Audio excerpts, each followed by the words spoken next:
Students, एक छोटा सा टॉपिक है हमारा स्ट्रक्चर ऑफ द स्टेमन के बारे में। बहुत सारे स्टूडेंट्स को इस टॉपिक में कहीं ना कहीं कंफ्यूजन रहती है।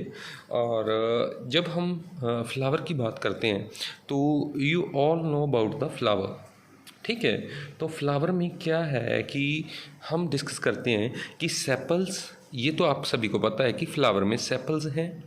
उसके बाद जो सेकंड होल होती है उसको पेटल बोलते हैं, और जो थर्ड वन होल होती है that is called the androecium, and fourth one is called the gynoecium,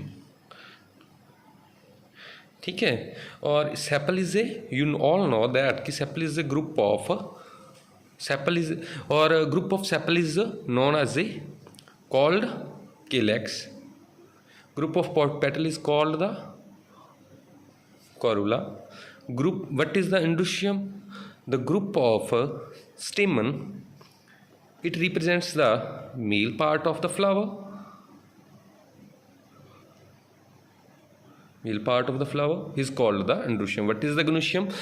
We all know that the gynoecium is a female part of, gynoecium represents the female part of flower. And why we use the term gynoecium?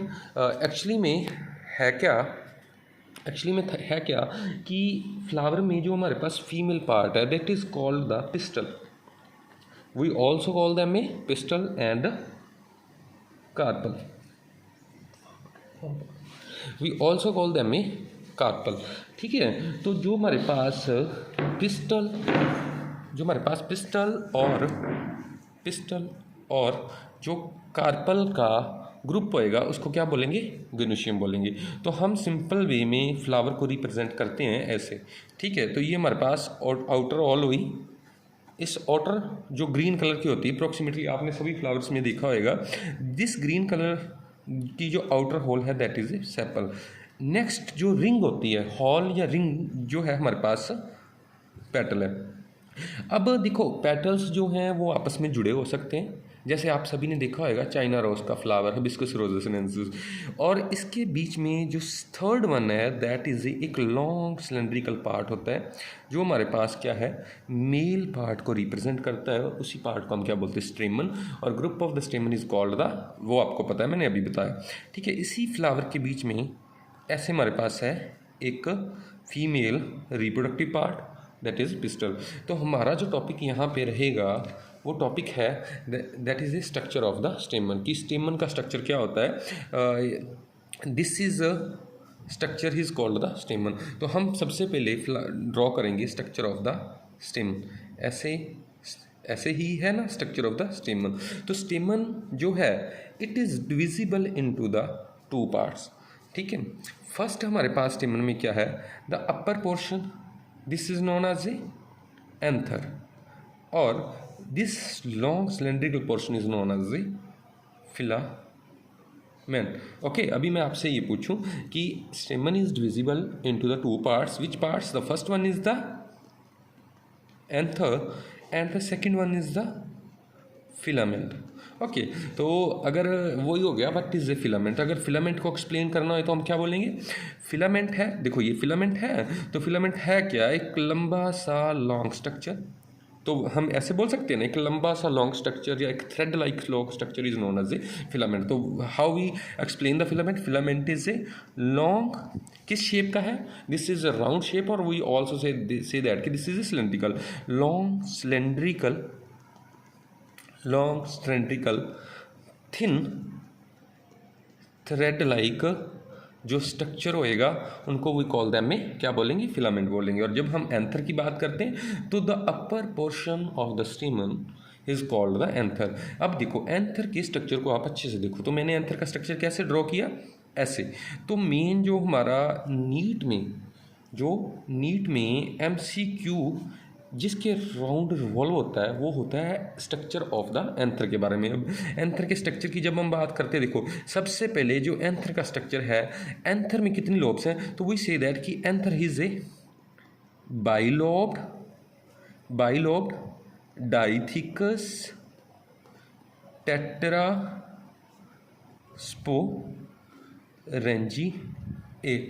सबसे पहले देखो, जब हम bilobe की बात करते हैं, bilobe का मतलब होता है कि दो lobes, this one is a single lobe, this one is a double lobe. तो from this diagram we clear that कि anther is consisted of the कितने लॉब्स हैं, 2 लॉब्स हैं। तो bi means 2, lobe mean lobe हो गया।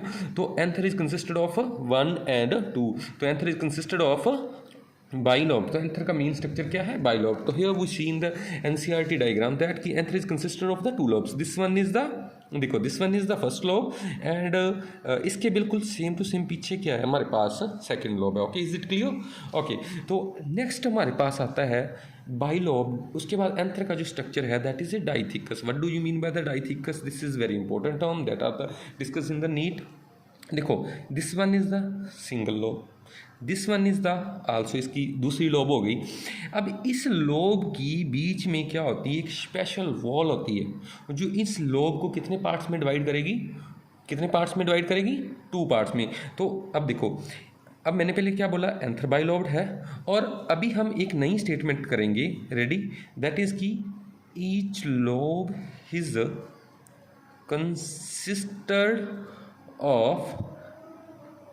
consisted of 2 theca. Theca का मतलब हो गया कि हमने बोला कि देखो एक सिंगल लोब थी, इस लोब में से एक थीका पास हुआ। Theca means, what is the theca? Theca means a thin layer और थिन लेयर। अब जब एक सिंगल लोब में से थीका पास हुआ और उस थीका ने एंथर की लोब को कितने पार्ट्स में डिवाइड कर दिया, कितने पार्ट्स में किया, इसने थीका ने एंथर को 2 पार्ट्स में डिवाइड कर दिया।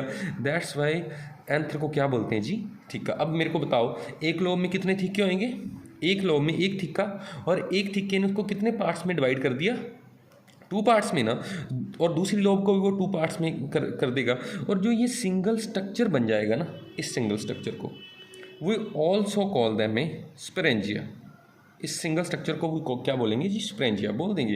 और अब अगर हम काउंट करें, एक लोब को एक थीका ने डिवाइड किया, डिवाइड करने के बाद उसके कितने पोर्शन बने, उसके कितने पार्ट्स बन गए, 2। इस तरह हमारे पास 2 लोब्स थी, उन दोनों लोब्स को बीच बीच में से डिवाइड किया, और टोटल कितने हमारे पास पार्ट बन गए, दैट इज टोटल हमारे पास पार्ट बन गए 4। That's why anther is called the tetrasporangiate. अभी इसको थोड़ा सा, ये स्पेरेंजिया वर्ड को मैंने उतना एलेबोरेट नहीं किया, मैंने समझाने के लिए सिंगल पार्ट को ही स्पेरेंजिया बोल दिया। अब ध्यान से देखो, अभी ये स्ट्रक्चर है एंथर का हमारे पास। अब इसका हमने क्या कट करना है, when we cut the transfer section।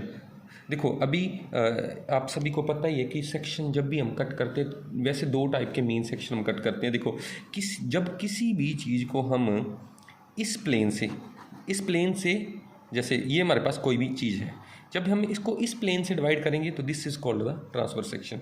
इसको ऐसे डिवाइड करेंगे, then we call them a vertical section. अभी हमने इसी एंथर का जब ऐसे ट्रांसफर सेक्शन डिवाइड किया तो हमारे पास एक स्ट्रक्चर माइक्रोस्कोप में ऐसा स्ट्रक्चर हमारे को अपीयर हो गया। ठीक है, ऐसा स्ट्रक्चर हमारे को क्या हो गया, अपीयर हो गया।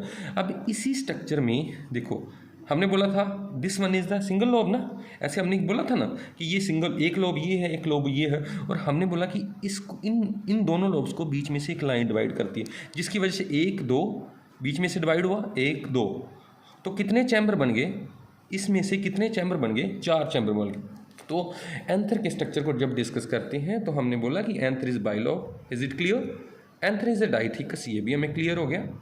टेट्रास्पेरेंजिएट का मतलब क्या हो गया कि इसमें इसी जो थीका था, जब थीके ने उसको डिवाइड कर दिया तो इसमें इसने 1 2 3 एंड 4, इसमें कितने स्पेरेंजिया फॉर्म कर दिए, बट इसमें कितने स्पेरेंजिया फॉर्म किए, इसमें इसने कितने 4 स्पेरेंजिया, और 4 स्पेरेंजिया को हम बोलने के लिए क्या बोलते हैं, टेट्रा एंड स्पेरेंजिएट, मतलब 4 स्पेरेंजिया फॉर्म्ड होएंगे, और उसमें आगे इन स्पेरेंजिया में बनेगा क्या, पोलन ग्रेन फॉर्म्ड होएंगी।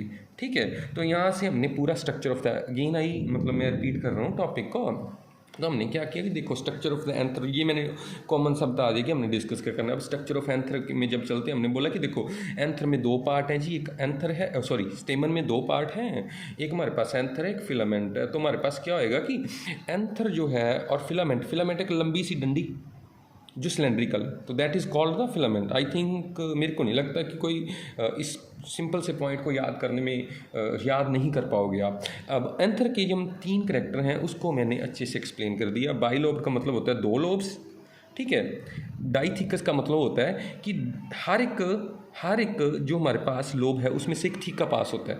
तो 2 थीके पास हुए तो क्या हो गया, डाइथिकस हो गया। और इसके कितने चैम्बर बन गए, 2 बन गए। अब टेट्रास्पोरेंजिएट का मतलब हो गया कि एक जो हमारे पास ये कंप्लीट एंथर है उसमें 4 स्प्रेंजिया फॉर्म्ड होते हैं, क्योंकि एक डिवीज़न तो ऐसे थी एक डिवीज़न ऐसे होगी जिसकी वजह से 4 स्प्रेंजिया फॉर्म्ड हुए, और इन 4 स्प्रेंजिया की वजह से इसको बोलते हैं जी टेट्रास्पोरेंजिएट। ओके, तो दैट्स की इन स्प्रेंजिया में क्या फॉर्म्ड होंगी, पोलन ग्रेन। चलो नेक्स्ट वीडियो में हम ये टॉपिक का आगे जो पोलन ग्रेन कैसे फॉर्म्ड होते हैं, इसकी कितनी लेयर्स होती हैं, जैसे ये हमारे पास दे रखा है, और कौन सी लेयर इसमें क्या काम करती है, कैसे पोलन, वो सारा डिस्कस करेंगे, ठीक है। तो ये हमारी फर्स्ट वीडियो में ऐसा ही है।